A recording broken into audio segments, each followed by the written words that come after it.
শুনানি শেষে ফের কারাগারে পাঠানো হয়েছে সাবেক পুলিশ প্রধান চৌধুরী আব্দুল্লাহ আল মামুন, এনটিএমসির সাবেক মহাপরিচালক মেজর জেনারেল জিয়াউল আহসানকে। বৃহস্পতিবার দুপুর 1:15 দিকে আন্তর্জাতিক অপরাধ ট্রাইব্যুনাল থেকে প্রিজন ভ্যানে করে তাদের কারাগারে নিয়ে যাওয়া হয়। এর মধ্যে আদালতের হাজত থেকে প্রিজন ভ্যানে ওঠার সময় এনটিএমসির সাবেক মহাপরিচালক জিয়াউল আহসান হাসতে থাকেন, তবে কোনো কথা বলেননি। আর মাথা নিচু করে দ্রুত পায়ে হেঁটে প্রিজন ভ্যানে ওঠেন পুলিশের সাবেক প্রধান চৌধুরী আব্দুল্লাহ আল মামুন।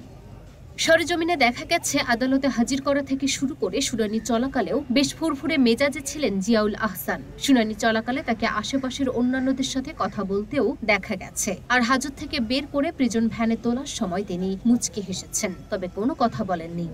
আর পুরো সময় জুড়েই গম্ভীর মুখে ছিলেন চৌধুরী আব্দুল্লাহ আল মামুন। দুপুরে হাজত থেকে বেরিয়ে প্রিজন ভ্যানে ওঠার সময় তিনি মাথা নিচু করে দ্রুত হেঁটে চলে যান।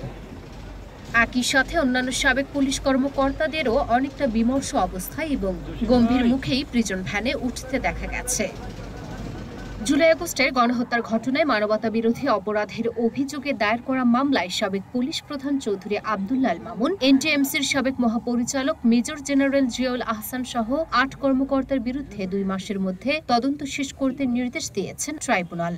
আগামী 20 ফেব্রুয়ারি তদন্তের অগ্রগতি প্রতিবেদন ট্রাইব্যুনালে দাখিল করতে বলা হয়েছে। লুনা আফরোজ, নিপা, ঢাকা পোস্ট।